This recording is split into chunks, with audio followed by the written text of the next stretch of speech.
Classroom में आप सबका स्वागत है। 12th क्लास के सेकंड चैप्टर साइकोलॉजी में पर्सनालिटी आता है। तो सरल शब्दों में पर्सनालिटी किसे कहते हैं ये जानिए। आमतौर पे पर्सनालिटी से लोग बाह्य रूप रंग से उसको जोड़ते हैं और लेकिन मनोविज्ञान में पर्सनैलिटी किसी और अर्थ में भी यूज होता है।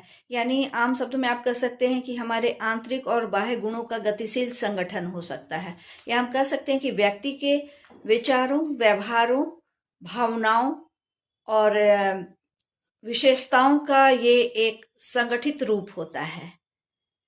शुरुआती तौर पे जो पर्सनालिटी शब्द आई है वो पर्सोना शब्द से निकला है, जिसका अर्थ नकाब होता है, मास्क होता है। यानी उस समय वो लोग चेहरे पे एक नकाब लगाते थे, मास्क लगाते थे, और उस मास्क के अकॉर्डिंग उस व्यक्ति के विषय में पता चलता था कि वो नेगेटिव रोल प्ले कर रहा है या पॉजिटिव कर रहा है, यानी हीरो का क्या है इसका।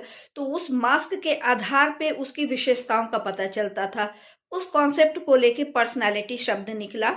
लेकिन अब उसको बृहद पैमाने पे देखा जाए तो इसको हम लोग हमारे जो हमारे अंदर आंतरिक और बाह्य हमारे व्यवहार, हमारे इमोशन, हमारे सोचने का नजरिया, तरीका, हम क्या सोच रहे हैं, कैसे बिहेव कर रहे हैं, कैसे दूसरों के साथ हम रिलेशन को अच्छे से डेवलप कर रहे हैं, हेल्दी बना रहे हैं या नहीं बना रहे हैं, ये सारे चीज़ों का जो एक संगठित स्वरूप होता है वही पर्सनालिटी कहलाता है। पर्सनालिटी के संबंध में आगे मैं क्लास में बड़े जो वीडियोस बनाऊंगी उसमें एक एक कॉन्सेप्ट अलग से बताऊंगी।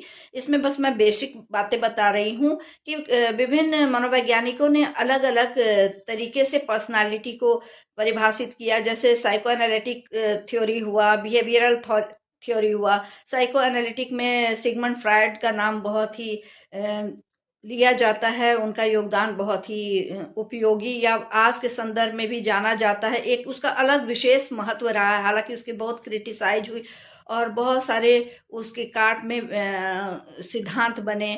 फिर कॉल युंग हुए, हार्नी, ये लोग जो थे वो पहले तो साइको एनालिटिक थ्योरी से ही जुड़े हुए थे। बाद में उन्होंने अपने अनुभव और अध्ययन के आधार पर उसमें कुछ परिवर्तन किया। जो चीज़ें उन्हें उस सिद्धांत में कमी लगी उसको सुधार कर उन्होंने नए नए अपने अपने सिद्धांत दिए, जिसके आधार पर व्यक्तित्व को परिभाषित किया गया।